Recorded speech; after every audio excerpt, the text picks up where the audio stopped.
Dan seterusnya, kajian Ilham Center mendapati pengundi muda secara keseluruhannya mengalami kekecewaan yang sangat ketara terhadap kedua pihak iaitu kerajaan dan juga pembangkang.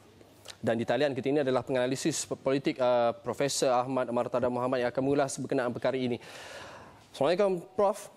Waalaikumsalam. Prof, jika keadaan ini berterusan, Prof, apa yang akan berlaku pada politik negara?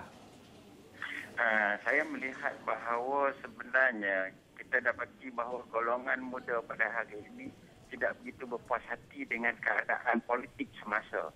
Mereka melihat bahawa kadang-kadang kita dapati bahawa situasi politik ini telah menjadi semakin luar daripada kawalan yang sepatutnya, dan unsur-unsur rasionalisasi itu dan unsur-unsur kalau kita lihat dari segi diplomasi dan juga toleransi itu tidak lagi wujud, dan ini menyebabkan timbul keadaan di mana golongan-golongan remaja dan golongan-golongan generasi pada kali ini merasakan bahawa mungkin perlu ada satu perubahan yang sangat besar, terutamanya dari segi perjalanan politik negara. Jadi sebab itulah mereka kadang-kadang melihat ini sesuatu keadaan yang amat mengecewakan, dan mereka merasakan perlu ada satu transformasi besar dari sudut perkembangan politik semasa. Prof. Ya.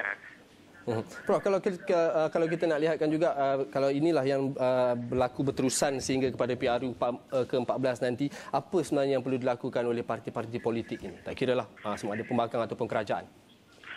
Saya kira yang pertama, parti-parti politik perlu melihat kembali kepada kestabilan negara. Ya, itu sebenarnya yang paling utama, dan keharmonian di antara sesama kaum juga perlu diberi pertimbangan besar, kerana kita melihat bahawa di dalam kegairahan parti-parti politik itu untuk mendapatkan sokongan masing-masing untuk terutama membawa wadah perjuangan masing-masing, kadang-kadang mereka hilang rasional, terutama di dalam membincangkan isu-isu yang ingin dibawa, sehingga mengakibatkan timbul kebimbangan generasi-generasi pada hari ini, terutama generasi muda yang melihat bahawa hala tuju negara itu sudah hilang.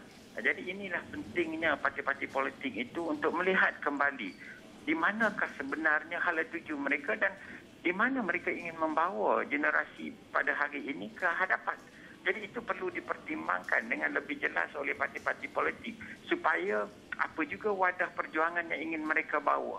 Kestabilan politik, keharmonian sesama kaum itu perlu menjadi sebagai satu tunjang penting di dalam hala tuju parti masing-masing. Ini kerana kita mahu bahawa generasi pada hari ini boleh memberikan sokongan kepada mana-mana politik, mana-mana parti politik yang membawa mana-mana aspirasi sekalipun, namun wadah perjuangan itu dilakukan di dalam keadaan yang rasional, di mana masing-masing sering menekankan bahawa kestabilan politik dan keharmonian kaum itu masih menjadi sebagai satu perkara pokok di dalam mereka cuba untuk membawa perjuangan masing-masing. Baik, Prof. Baik, dalam erti kata lain, mereka tidak perlu leka berpolitik saja tanpa menghiraukan apa yang berada di akar umbi ini. Betul, Prof?